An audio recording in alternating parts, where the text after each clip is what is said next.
तो नमस्कार साथियों, स्वागत है आपका हिंदी की एक और बेहतरीन क्लास में। तो साथियों, आज हम स्वर संधि को एक ही वीडियो के माध्यम से समाप्त करने की कोशिश करेंगे। हमारी इस कोशिश में साथियों आप भी भागीदार बने और कुछ समय तक आप हमारे साथ बने रहिए। तो चलिए साथियों, ज्यादा देर नहीं करते हैं। तो सबसे पहले हम समझ लेते हैं कि हमारी परीक्षाओं में जो यहाँ से प्रश्न बनते हैं, जो सवाल आते हैं, वो किस रूप में आते हैं। आपको पता है साथियों, एक शब्द संधि में दो प्रकार से आपको दे दिया गया होता है, या तो इस रूप में या इस रूप में। यानी कि शब्द को या तो अलग अलग करके दे दिया जाता है या एक साथ करके दे दिया जाता है, और हमसे पूछा जाता है कि इसमें कौन सी संधि है। इसका मतलब ये हुआ कि देवाली अगर लिखा हुआ है तो आपसे पूछ ले जाएगा इस शब्द में कौन सी संधि है। या फिर साथियों ऐसे ना दे करके इस प्रकार से आपको दे दिया जाता है कि देव जमा आल्य में कौन सी संधि है। तो दोस्तों दोनों ही प्रकार को समझेंगे, अच्छे से समझेंगे। जिंदगी में सब कुछ गलत हो सकता है, पर स्वर संधि गलत नहीं हो सकती है। मेरे साथ बस कुछ मिनट आप बने रहिए। देखिए साथियों, सबसे पहले समझते हैं हम दीर्घ संधि। तो दीर्घ संधि को हम समझेंगे उससे पहले एक बात ये समझ लीजिए कि यहाँ पर साथियों इन दो वर्णों का मेल होता है। मतलब ये पहला शब्द है, पहले शब्द का अंतिम वर्ण, और दोस्तों दूसरे शब्द का प्रथम वर्ण, इन दो वर्णों का साथियों मेल होता है। अब साथियों किसी भी व्यंजन में छोटा आ शामिल होता है, इस बात को आप जानते हैं। तो यहाँ पर साथियों अंतिम वर्ण क्या है, आप कहेंगे वाह, तो वाह नहीं है, क्योंकि यहाँ पर साथियों छोटा आ है। थोड़ा सा समय ले रहा हूं, क्योंकि साथियों यदि आप पहली बार संधि पढ़ रहे हैं तो आपको समझ में आ जाए। मैंने कहा किसी भी व्यंजन में साथियों छोटा आ शामिल होता है। का में साथियों अंतिम वर्ण का नहीं है, क्योंकि आप का को यदि विच्छेद करेंगे तो कै प्लस आ निकल के आएगा। तो इसमें अंतिम वर्ण है छोटा आ।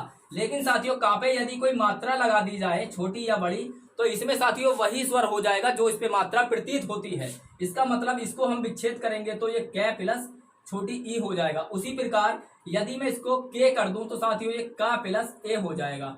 अर्थात इसका अब तक का जो मतलब है वो ये है, यदि कोई मात्रा दिखाई दे रही है तो वही स्वर है जो मात्रा है। लेकिन यदि साथियों कोई अगर मात्रा दिखाई नहीं दे रही है तब साथियों हम कहेंगे कि इसमें आ शामिल है। उसी प्रकार साथियों देव में जो अंतिम वर्ण होगा वह छोटा आ है, और जब आप दूसरे शब्द में जाएंगे तो इसका पहला वर्ण जो होगा वह साथियों आपको साफ साफ दिखाई दे रहा है, यहाँ पर आ है। तो साथियों इन दो वर्णों का मेल संधि में होता है। तो इसी प्रकार से साथियों प्रत्येक संधि को हम समझेंगे। तो समझ लेते हैं दीर्घ संधि के नियम क्या कहते हैं। एक एक बात को ध्यान पूर्वक सुनिएगा, कभी संधि गलत नहीं होगी।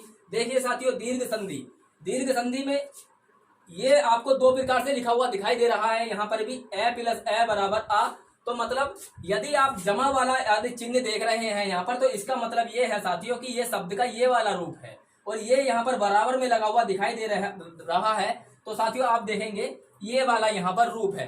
तो जरा समझिए मेरी बात को, यहाँ पर और यहाँ पर, ठीक है।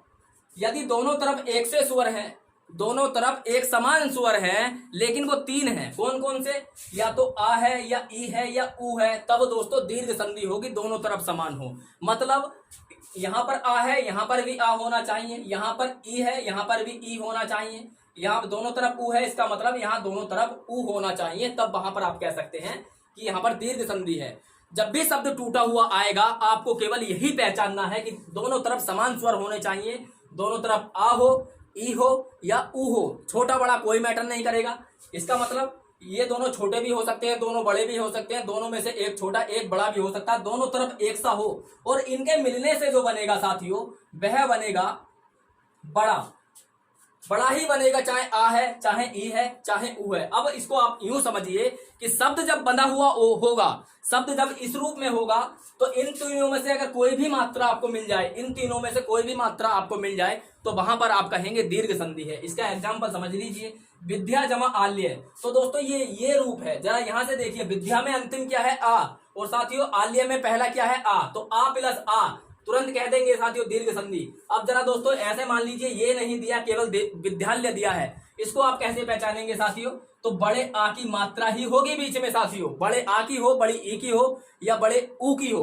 अब साथियों यहाँ पर देखिए, यहाँ पर अंतिम क्या है ई, बड़ी ई है, और इधर क्या है, इधर भी बड़ी ई है। मैंने कहा ये मैटर नहीं करेगा बड़ी छोटी, बस दोनों तरफ समान हो, तो आप कहेंगे दीर्घ संधि है। लेकिन साथियों यदि शब्द बंधा हुआ आ जाए, एक साथ आ जाए, तो देखेंगे आप बड़ी ई की मात्रा हो, छोटी ना हो, बड़ी ई ही होगी।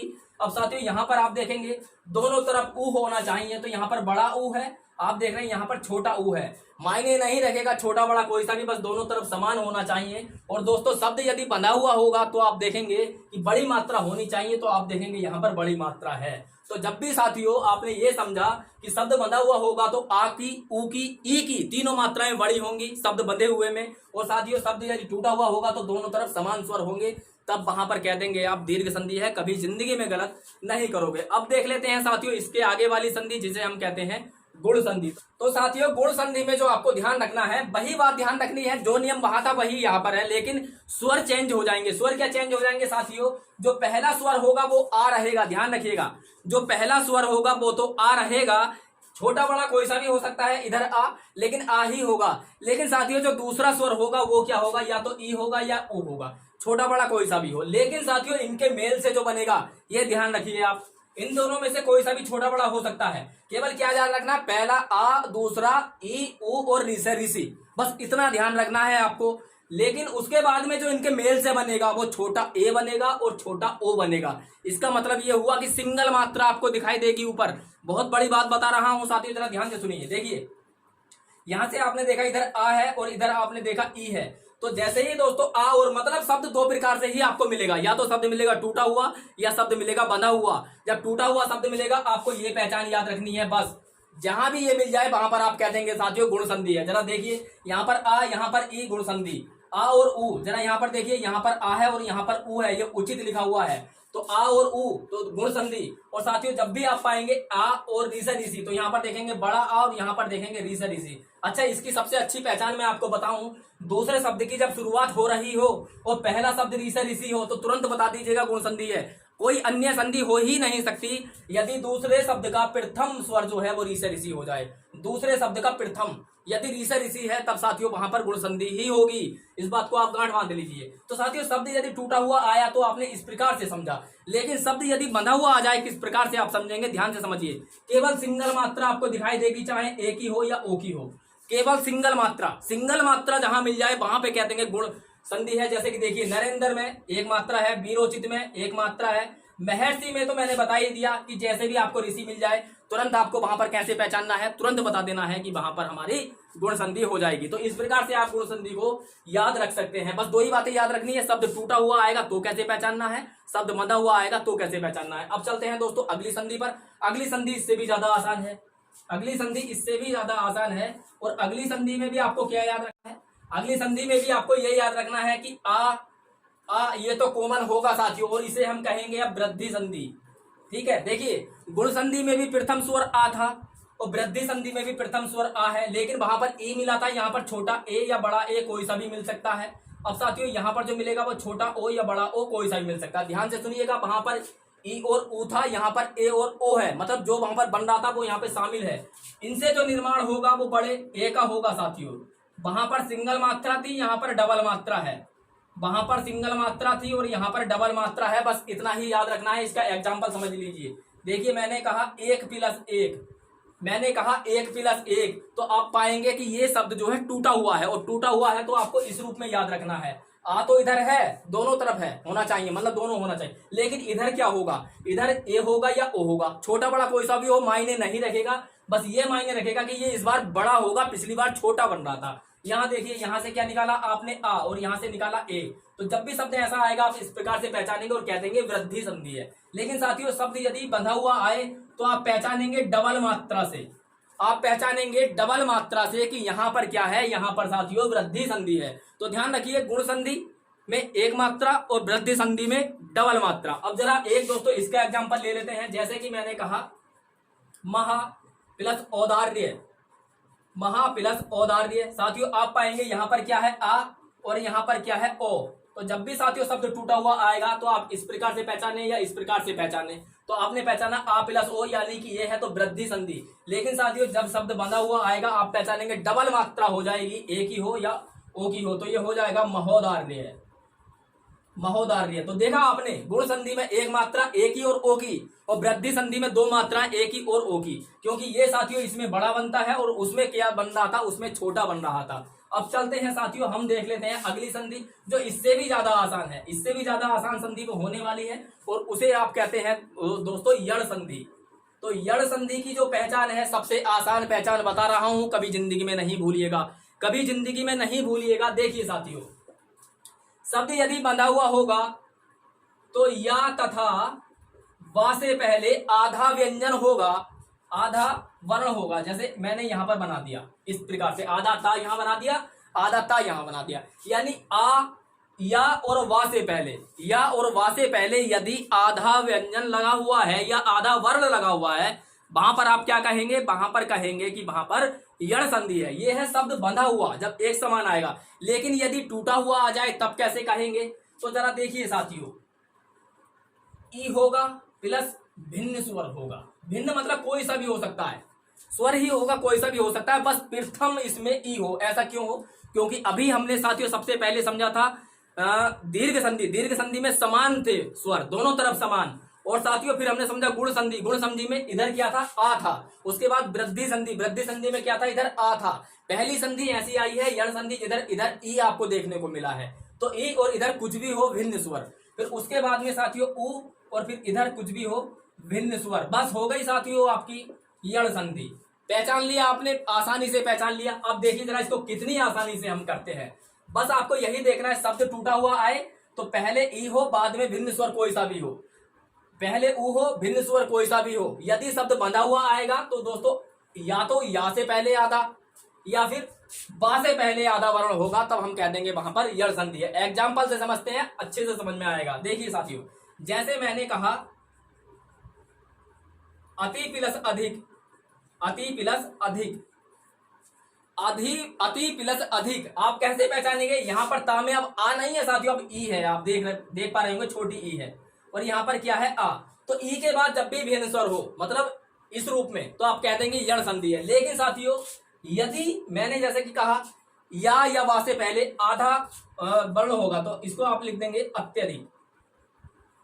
यदि ऐसे पूछ लिया जाता तो कैसे पहचानते, तो आपने पहचान लिया, ता से या से पहले क्या है, आधा व्यंजन आधा वर्ण है, ठीक है। तो आप कह देंगे वहां पर क्या है, वहां पर हमारी यण संधि हो जाएगी। इसका एक एग्जांपल और देख लेते हैं साथियों, जैसे कि मधु, मधु प्लस आल्य, मधु प्लस आल्य। मैं दो दो एग्जांपल करा रहा हूं, मैं चैलेंज देता हूं, आप कोई भी संधि उठा करके देख लीजिए। यदि ये नियम काम ना करे तो तुरंत चैनल को आप छोड़ दीजिएगा।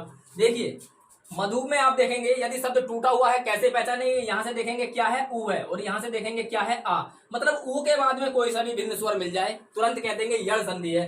लेकिन साथियों यदि शब्द बंधा हुआ मिल जाए, तो जैसे कि मैंने कहा या तो या से पहले या तो बा से पहले आधा होना चाहिए, तो आप देख लीजिए जरा, ऐसे आ जाता मधवालय, मधवालय। तो क्या आप इसको पहचान लेते, बिल्कुल पहचान लेते, क्योंकि बा से पहले क्या है, आधा धा बना हुआ है, और बा से पहले जब भी आधा धा हो या आधा वर्ण हो, कुछ भी हो, आधा हो, तो अब वहां पे पहचान सकते हैं कि वहां पर यण संधि है। तो बड़ी आसान है, बड़े आराम से ये पूछी जाती है साथियों। जैसे प्रत्येक हो जाता है ना, प्रत्येक हो जाता, प्रत्येक क्या कौन सी संधि है साथियों, आप तुरंत बता देंगे यण संधि है, क्योंकि या से पहले क्या है, आधा वर्ण है। और इसको आप ऐसे भी लिख सकते हैं प्रति प्लस एक, प्रति प्लस एक, है ना। यहाँ पर क्या है ई, और यहाँ पर क्या है ए। तो ई के बाद में कोई भी भिन्न स्वर हो, या ई के बाद में कोई भी भिन्न स्वर हो, वहां पर यण संधि होगी। अंतिम संधि बची है वो दोस्तों इससे भी ज्यादा आसान है, अंतिम संधि बची है वो इससे भी ज्यादा आसान है। उसको जरा आप ध्यान पूर्वक सुन लीजिएगा, वो इससे भी ज्यादा आसान है। केवल आपको कुछ नहीं करना है, आपको देखना है साथियों, ए प्लस भिन्न स्वर, ए प्लस भिन्न स्वर, मतलब ए के बाद में कोई भी भिन्न स्वर हो, ओ के बाद में कोई भी भिन्न स्वर हो, भिन्न स्वर। अब ये दोस्तों छोटा बड़ा कोई सा भी हो मायने नहीं रखेगा, और भिन्न स्वर भी छोटा बड़ा हो कोई सा भी मायने नहीं रखेगा। ये शब्द का टूटा हुआ रूप, अलग अलग रूप। यदि शब्द बंधा हुआ आ जाए तब क्या होगा, कुछ नहीं होगा साथियों, शब्द के बीच में केवल या और वा, बस। उसमें तो आधा था भी, इसमें आधा भी नहीं है, केवल या और वा यदि शब्द के बीच में है, तब दोस्तों आंख मीच के लगा दीजिए, वहां पर क्या है, कौन सी संधि है, अयाधि संधि है, अयादी संधि है, आंख बीच के लगा दीजिए, अयादी संधि है। जरा देखिए इसके एक दो एग्जांपल हम देख लेते हैं। जैसे देख लीजिए साथियों, नयन शब्द बंधा हुआ आ गया, शब्द बंधा हुआ आ गया। अब आपने इसको कैसे पहचाना? आपने पहचाना कि इसमें आधा या मतलब सॉरी या शामिल है, इसमें तो आधा भी नहीं होगा, या और वाह पहचानना है बस आपको। तो आपने देख लिया इसमें क्या शामिल, इसमें क्या है, या है, इसमें आधा, आधा नहीं है, पूरा है, ठीक है। अब देखिए साथियों, यहां से पहचान लिया। या फिर साथियों ऐसे होता पवन, तो शब्द के बीच में या और वाह जब भी मिल जाए तुरंत आप कह देना कौन सी संधि है, अयादी संधि है। अब दोस्तों यहां से कैसे पहचानेंगे? देखिए साथियों, ने प्लस अन, तो नाम में क्या शामिल है? अब ए, नाम में क्या शामिल है? ए, और यहां से तो आपको अन दिखाई दे ही रहा है। तो साथियों ए के बाद में जब भी भिन्न स्वर होगा टूटे हुए रूप में, शब्द जब टूटा हुआ होगा, तो ए के बाद में जब भी भिन्न स्वर होगा अयादी संधि, ठीक है। और ओ के बाद में जब भी भिन्न स्वर होगा तो क्या होगा? अयादी संधि। जैसे देख लीजिए, जैसे हम इसको ही कर लेते हैं, ओ प्लस अन, ओ प्लस अन, तो यहां पर क्या है? ओ, और यहां पर क्या है? आ। तो ओ के बाद में जब भी भिन्न स्वर होगा तब वहां पर क्या होगा? वहां पर अयादी संधि हो जाएगी। इसके दो एग्जांपल और करते हैं, बात को यहीं पर समाप्त कर लेंगे। देखिए जैसे लिखा हुआ है नायक और जैसे लिखा हुआ है पावन, ठीक है। तो बीच में क्या है? या और वाह, तुरंत आपने पहचान लिया इसमें कौन सी संधि है, अयादी संधि है। अब साथियों इसको कैसे हो सकता था? ये हो जाएगा ने प्लस अक, ये हो जाएगा पौ प्लस अन, ठीक है। अभी आपको इतना समझना है कि अगर एक सा शब्द आए मतलब बंधा हुआ आए तो या और वाह, यदि टूटा हुआ आए तो यहां पर ए हो। अब ए साथियों जरूरी नहीं है छोटा ही हो, बड़ा भी हो सकता है, जैसे कि मैं बार बार कह रहा हूं कि छोटा बड़ा कोई सा भी हो। तो यहाँ पर बड़ा ए है इस बार, और ए के बाद में कोई भी भिन्न स्वर है, स्वर होना चाहिए बस, कोई सा भी हो, तब वहां पर कह देंगे अयादी संधि। वैसे ही यहाँ पर ओ, छोटा बड़ा कोई सा भी हो मायने नहीं रखेगा, और इधर भिन्न स्वर कोई सा भी हो, बस स्वर होना चाहिए, तब दोस्तों आप क्या कह देंगे? तब आप कह देंगे अयादी संधि है। तो यदि आप इसको डिटेल में समझना चाहते हैं, यदि आप इसको डिटेल में समझना चाहते हैं तो दोस्तों रिक्वेस्ट कर रहा हूं, निवेदन कर रहा हूं कि इसी वीडियो के डिस्क्रिप्शन में लिंक आपको मिल जाएगा पूरी हिंदी की प्लेलिस्ट का। आप वहां से जाकर के सारी संधि देख सकते हैं। स्वर संधि हमने कंप्लीट कर ली है, इसीलिए आज हम शॉर्ट विधि लेकर के आए हैं।